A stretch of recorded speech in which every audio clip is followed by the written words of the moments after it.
Guys, hello everyone, welcome to another TWM12 video on carriers really. I'll be looking at the Nidhoggur and it's been much awaited for a while. I'm sorry about that there, but I ran into a few problems in attaining components and getting the carrier down here. But that's sort of being solved now. Still a bit low on funds, but didn't stop me getting the carrier and getting the kit ready. As promised, I'm using the Nidhoggur now. I've been looking into the design. Well, first off, we're going to be looking at the skins for it. That's the simplest way to put it. Personally, the blue tagger is my favorite. It's because it's blue with it's hard to explain. It's like a goldish, yellowish. I suppose more of a goldish tinge with blue and black. Personally, I think it makes the Nidhoggur look gorgeous. The Justice skin, to be fair, it makes the Nidhoggur look a bit more Black Ops style. Like it's a Black Ops carrier. Dark, greenish tinge off it, like it was meant for sneaking about. But what can you do? The Crucial skin, there's no difference. Other than it's a wee bit darker, there's very little difference, so it's pretty pointless skin. The Tron Adder ink, nice silvery tone to it with blue on it. Makes it look quite industrial actually. It's actually not a bad skin. The Valkyria Glory. It's a darker grey with bright yellow. Personally, this looks more like an ore skin. Personally on that there, well, what you expect. It's a Minmatar ship. It's probably duct taped mainly together. So it probably would explain it. Lazy in the paint jobs on it. Now, my main issue with fitting this ship would be my CPU and my capacitor. In doing so, I ended up having to use implants to get good power output, and well, the capacitor sucks on it, it really does. Now the design, I went on the bottom with 4 damage amps, 1 damage control 2, capital shield extender 2, Pythium C-type EM ward amplifier, 3 adaptives, and 1 capital shield booster. Up top, network sensory, and 2 fighter support units. Though this design isn't final at the minute, it's changing quite a bit. I will read off the design for the final design at the minute. Fittings. And the final design, with the implants in, it will be, well, instead of core defense field extenders there'll be 3 core field defense extenders 2, 4 Imperial Navy drone amps, well, drone damage amps, 1 damage control system 2, 3 Pythium A-type, that's Pythium A-types. Sorry, why? Someone's been messing with my designs. I'm not impressed. Someone's been on my phone. Yep, Pythium A-types, adaptive and vulnerability, 3 of them. Concord capital shield extender. That their Pythium C-type will be changed to a Pythium A-type, and that there will be a Concord capital shield extender. Now, this here gives it quite a nice tank. But before we get on to discussing the tank on this here, up top we will have network sensor array and 4 fighter support units. This here pretty much maxes it out capacitor core processing unit CPU wise. It maxes it out completely. It gives a room of about 4 teraflops roughly. So the fit is quite tight that way, though it leaves plenty of power grid left. The fit I just said there is 2.42 million effective hit points, with the shield having a raw hit point of 334,000, armor 82k, and 194,000 on the structure, with a maximum tank of 7,010 DPS. Resistances 82% thermal, 82% EM, 80.3 thermal, 85 kinetic, and 87 explosive. DPS wise, it's quite considerable at 3,800 with Templar 1s, which is quite a big jump. It's about 800 more DPS than the Chimera, roughly. So, DPS wise, yeah, it's definitely a big jump, but the Chimera definitely has a better tank. It's definitely a stronger ship in that aspect. It's sacrificing a bit of tank for more DPS. Now, the ship itself performs very well. It is the MVP rating ship. It is top of the group in that there aspect. Now, looking at the Capacitor, yeah, 3 minutes, not the best. But if you take, it's 4 minutes with not the network sensor rate. But boosting the shield, your cap's gonna be fine at 51 minutes. You just need to pulse it. Well, in saying that, there is another design I've been looking at and making a passive buffer tank by removing the capital shield booster and putting another capital shield extender in.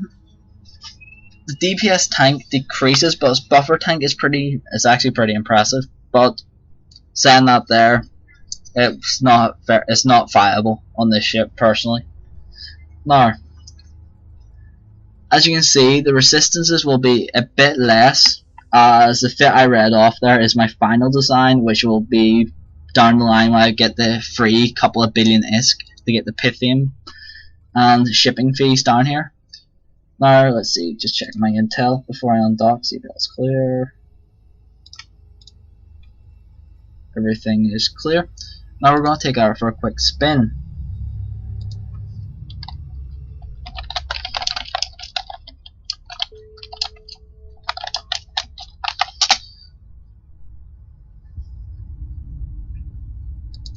Now, I've undocked now my Nidhoggur. Yep, I've got the standard skin on it. We will be going out, well, quickly before we do this here. What I stick on with this here Tech 2 fit is 1.2, well, it's 1.2 million effective hit points with an active tank. 75, 70, 78 and 82% resistances, which is pretty solid. It works well. Now we can overheat them, but we don't want to damage the modules, and I can't be bothered. Well, it's more the fact I don't want to pay to fix them. As you can see, I'm pretty broke at the minute after fitting this here. Now we'll go to let's see, Forsaken. Where's a Haven? There's no Sanctums anymore. I'm bloody raging. Some fucker keeps taking my Sanctums when it spawns on now. Warp in on this here site.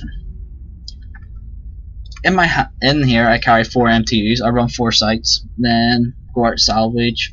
That's what works well for me. Maintenance bay, I don't really have anything in it. The minute I carry 3 full wings of them, well, Templar 1s at the minute. Each with, I've got 8 spare at the minute. My fighter complement isn't fully fit out yet, but I thought it'd be best to show. Well, I don't think I would need a full fighter complement anyways, doing it this part. Restructures. Oyster set destination. But anyways, the Nidhoggur personally is actually one of my favourite carriers. Still not taking over as my favourite from the Chimera, but it's definitely better. It's better than the Archon and the Thanatos in my opinion so far. So the next video is going to be on the Archon, and the final video is going to be on the Thanatos. Now after that, I'm going to go into Dreadnoughts, such as the Phoenix, which is actually in production for me at the minute. Oh my god. Blue Haven. I'm in love. I love you, Nidhoggur. You've given me good luck. You really have shined. Luck has shined upon me. Now, I'm not going to rush to the receiving. I'm going to take my time doing it so I can talk a bit more about it. Put the fighters out. Drop an MTU. As you can see, I've warped in at 70k. It's a nice range to warp in at, because if someone does come in, it gives you a line time and you're close enough to the targets. Let's see. Well, turn my network sensor around, that's why it's not working. That's why my targeting isn't instantaneous. Turn. Has anyone got that issue where when they click something now on Eve, you have to maybe double click it for it to actually take effect? 8,000 meters a second. Wow, they're fast. That would actually catch most interceptors. That's pretty impressive. I actually think at one point I've seen them up at 9,000 meters a second, which was outstandingly good. As you can see, it rips cruisers apart. It is literally it 3-shot them up the field. As you can see, they're pretty much tearing through the battleships really fast. Like, their shields are pretty much gone, and they're taking sizable chunks out of their armor every single time. Each fighter squad is applying about 1,000 DPS to 1,000, well, about 1,400 DPS, give or take, roughly. Well, about 1,200 max is what I would say, but some people say more. Now, people would argue fit-wise I should take out less tank, I should try and PvP fit this here for ratting. Personally, fit a ship for what you're going to be using it for. Don't try and use a ship that's PvP fit for ratting. Like, why are you going to need grapples? Why are you going to need half that crap when you're ratting? Like, why? It's pretty pointless, but I had this here argument with a guy in the inflation there. I wanted to, though he seemed pretty set in his ways. Like, he had no DPS on any of his ships. It's like, oh, we can this Chimera can clear as fast as that. Oh fuck. Yeah, Chimera with our drone damage jumps. Oh fuck. Sitting in a haven for 30 minutes waiting for the DPS to finally apply itself. Oh, that's depressing. I tried that in the Archon. No damage jumps. Oh fuck. That was so depressing, just sitting and waiting there.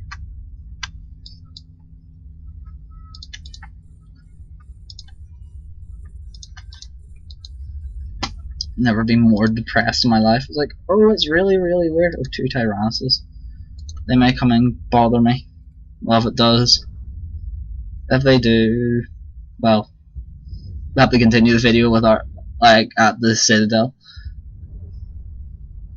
Personally, I hope they don't come in here, because literally I've got nothing but harassed by Reds trying to plex. It's not nice.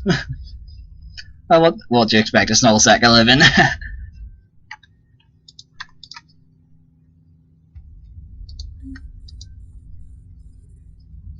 Now, the cool thing is fighters follow on warp, so if you do get engaged, don't worry about pulling them back in. Just warp and just rapidly click recall fighters and they will warp after you, which is pretty handy. Okay, they went away, which is good.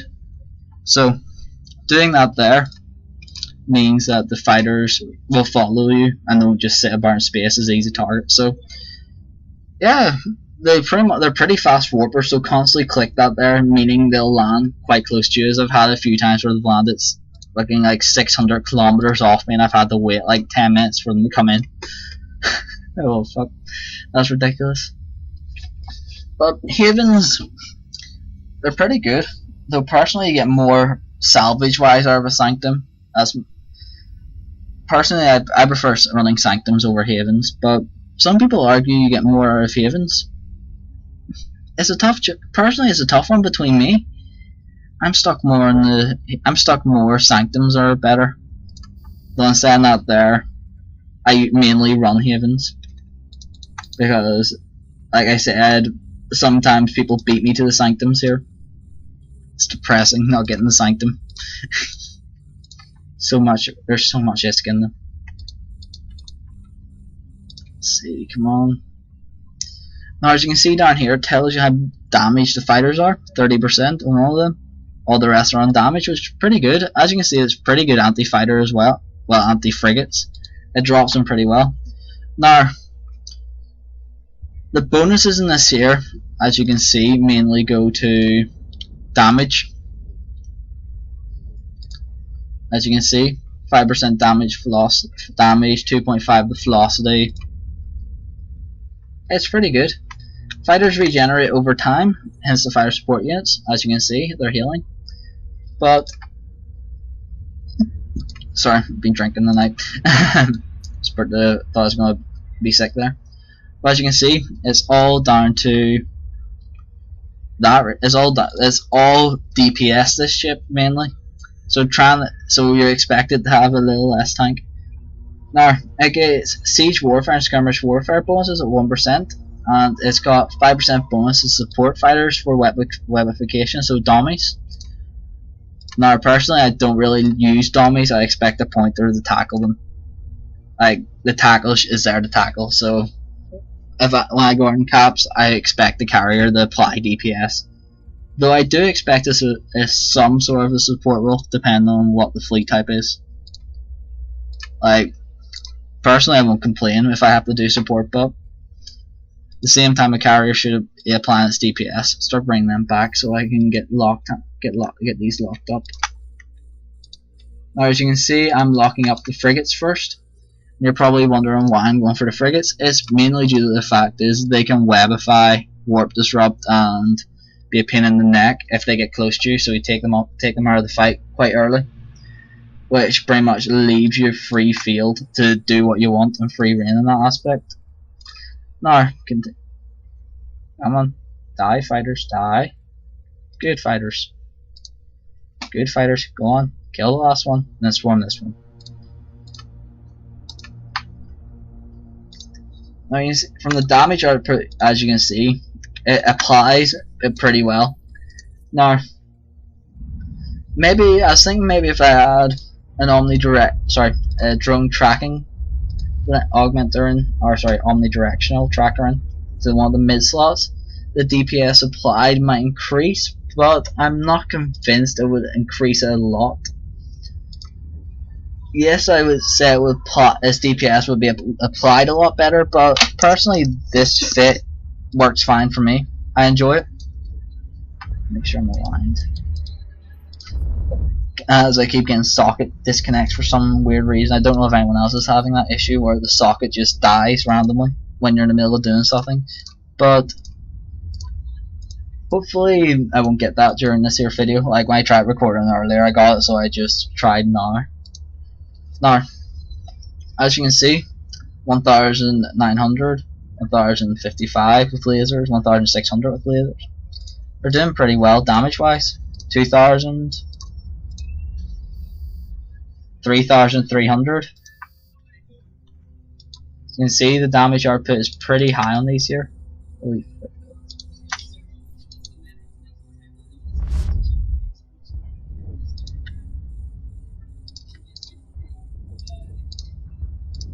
Come on, go and kill them cruisers. Cruisers will die. So let's look at one of these squads. Now, as you can see, the squads are flying in. Well, they don't even fly in formation, really. They really don't. But as you can see, once it fired, you should actually be able to see it firing off. Nope, no. Will it fire off those rockets? They're being really special. They're being very fucking special. Never seen more special rockets. Well, special fighters. They're so fucking special. You know that? Pull them. Again, pull them back. Get them to target this. As you can see, they're healing up pretty well. Now, I'm fighting Sanchez, so Templars are the most effective in this aspect. There's Dragonflies. Dragonfly, don't really use them there.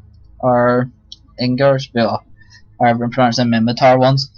That's mainly because I fight Sanchez. Now, depending on your damage type, you would have to. Templars won't be the best always.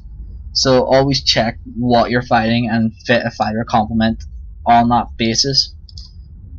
Anyways, just keeping that on local here. So these here, hopefully they won't mess with carriers anymore, as they're pretty decent as it is. But I would like to see the ability back to actually just be able to assign fighters.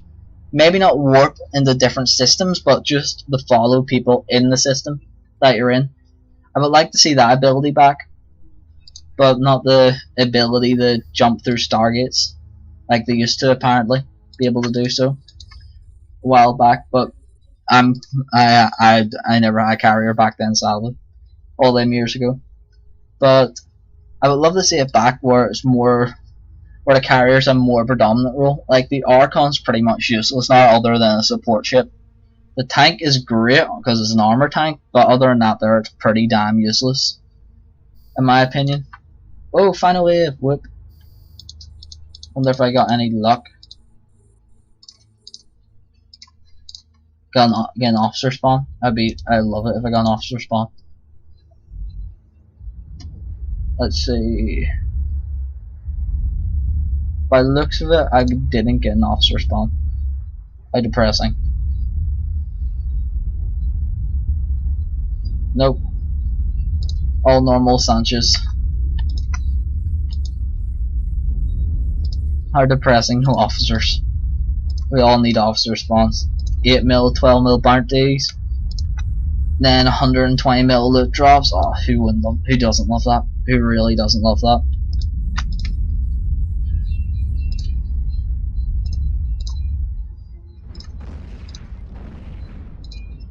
Look at that, look at. I love it. Let's see. Nah, there's no officer spawns. That's a pity. That really is a pity. I could really use an officer spawn right now. Trying to flex my. I've got asset. Thankfully, I've got a lot of salvage to sell, but I'm trying to flex my account in a few days. So we are doing a lot of missions recently and trying to get this fit. As you can see, running a network sensor array and my 3 adaptives is cap stable at about 55% roughly. 51, 50, well, between 51 and 55. It's pretty good that way. Now, yeah, you've got fitting service, all that there stuff. But this system is a pretty decent carrier, as you're going to see. Its DPS is very well applied. They seem to not like that one squad number 2. They seem to have a fucking vendetta against it for some weird reason. It's like, did squad number 2 do something to them or something like that?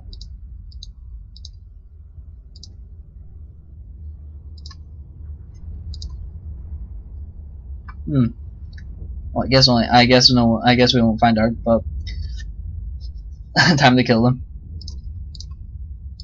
Even when they're not using heavy rockets, even though the heavy rockets are a lot of the fighter's DPS, the DPS on these tier ships are pretty impressive. Well, that's my personal opinion because of the bonuses. I'm not a huge Minmatar player. I usually like a Mar or Caldari, but the Nidhoggur is making me like Minmatar ships. I'm actually looking forward to the Naglfar Dreadnought, especially with the DPS from its autocannons. Though in saying that there, I'm actually looking forward to the Phoenix due to its high alpha damage and the tank you can get on it. People have actually told me they've got between 30k and 60k DPS tank on the Phoenix, with over 100k alpha damage, which is absolutely insane. I would love to do a video on super carriers, but sadly I can't afford one, and I'm not allowed one. Darn catch actually now. We have nothing to do with probably now for some weird. So I'm not getting into the details of it, but it's pretty much, if it's blue, shoot it. Now and catch really. Well, full Asian space it is. So be warned, any pilots that are neutral and want to come down here. But the Nidhoggur, as you can see, even with just lasers, it strips enemies of EHP. It strips their shields and their armor with lasers, which is pretty effective. Like I said, this here carrier, and many people will agree with me that this has to be the best carrier for running it currently. Don't know about PvP. I think the best PvP has to go with either to the Thanatos or the Chimera. Personally, I think it has to go to the Chimera, but a lot of people will argue the Thanatos due to the extra DPS. But my opinion on the Thanatos is it's a glass cannon. So I like having a bit of tank on my ship. I'm back to the station since it's safe. You see 8,000 meters a second. Let's see if it'll go up to 9. Nope, it levels off at 8,640 meters a second, which is outstandingly fast. outstandingly fast, as that is the best way to put it. Anyways, heading back to the station, dock up, but this here carrier, as you can see, the fighters begin refueling, but this carrier is outstanding in my opinion. I absolutely love it. I don't actually know why I put it off. I love the look, I love the shape of it. It's actually one of the only decent looking Minmatar ships, other than something like the Hurricane or something like that there. Or, well, I wouldn't even say the Naglfar is decent looking, it's just like a big stick that you beat people with. It literally looks like a club, like a caveman would use. But that part there reminds me of like an Imperial Star Destroyer or something like that. I just love the look of the engine back part. It sort of ruins it the way they've done this here, but I love the back and bridge part design here. It's really gorgeous. Goodness, it works out about 30 mil you get from that there, but due to corp tax, that the 26 mil is taken out of it. Well, that's the 26 mil, it's mine. The rest is already being taken out. Let's see what happened to the Blue Oyster bar. Come on, land. But as you can see, this here fighter, well, this here carrier is outstanding. Actually, will I have time to go back to? Will I be able to warp back to the station? Docking request accepted. Damn. Didn't get time to warp. They click the warp button to go back to. Let's see. Dock. Literally got not. Literally, this is just where I lied to with my carrier when I'm routing. Just boost the shield there a couple of times. Now, do you see once I'm in a fleet now, getting the fleet boost, it works out about 1.45 million effective hit points with this Tech 2 fit. I'm actually looking forward to actually getting this a full Pythian fit and doing a final video with the Pith fit on it, but like I said, that's going to be a way down the line when I can afford, when I have that amount of liquid disc just to pay $1 billion for one component. Now, let's see if I can get, let's see, dock. Warp drive active. CP, yep, everything seems to be clear. Knowing my luck here, I'm going to fucking land on this here station. I'm going to get fucking dropped. Knowing my luck. But this here ship is outstanding. It really is. Also got the wee glass fins like the Hurricane has as well there. Didn't I just notice that now? Notice there's no moving parts in this one. That's a pity. And I'm not too sure where the kill marks show up on it either. I would love to know where that they do. But I love the look of this carrier. I'm still debating. There wee lights, I take it. But I'm honestly debating if this overall may be the best carrier because of its versatility.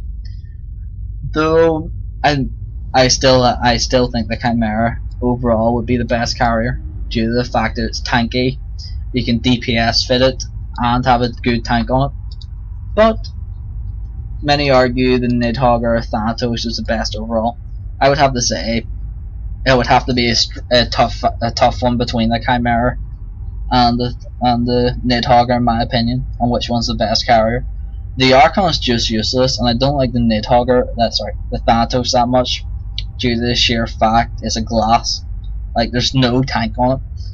And if you try and tank it, you lose all your DPS advantage, other than the 25% with max carrier level, well, max faction carrier, which in my personal opinion isn't a lot. It's only 25% more. You want your damage amps in there to obviously boost it more because they're 23% each. Well, 23% plus your stacking penalties to take away from them. So there's still quite a considerable chunk of the additional DPS. It's so funny on docking. It's so big compared to it looks so out of proportion. Now the Nidhoggur personally, I think it needs to be upskilled a wee bit. I think all carriers need to be upskilled as they don't look proportionate to what they are. If you look at the Apostles or any of the Force auxiliaries, they all look in proportion. But all the Dreadnoughts and the carriers don't look in proportionate to what size they actually are. It's like they've been downskilled a bit to make them look better, or to make them less, how would you put it? I'm trying to think of a good way to put it actually. This is off script by the way, this part. they're trying to make it easier for the computer to process if they made it bigger or be more additional textures, possibly. Or the fact is, when they originally put these into it, the legacy system won't allow them to actually change it majorly, like upscale it. As within the legacy system, it only lets you add on to it and make minor modifications to new data that you've put into it. So it could be that fact, but I would love them to upscale the carriers a bit, make them look bigger and feel like you're flying a carrier, not just, oh, it's a ship. It's a bit bigger than my battleship when it shouldn't be. It should be 4 or 5 times the length of your battleship. It should be massive compared to it, as a battleship can fit in the fleet hangar. Now, if you look at the Bargahest, it's 2,000 meters long. The Nidhoggur is 2,118. The Bargahest is the same size as the Nidhoggur, roughly. So what's a battleship doing nearly the same size of a carrier, when the carrier's got so much more hit points? It makes you think, technically the Bargahest then, because of its size scale, should have the capability of a carrier, HP wise, but it's weird. And if you don't believe me, the Bargahest,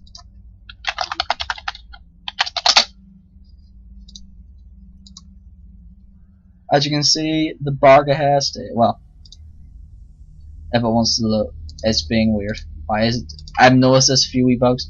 Well, as you can see, it's actually the Bargahest. There's only like 200. There's only like 20 meters actually difference. That's unbelievable. Look, 2,158 meters. 2,188 meters. So, tell me, what's the difference? Is there any major difference other than, I said 58 to other than 30 meters?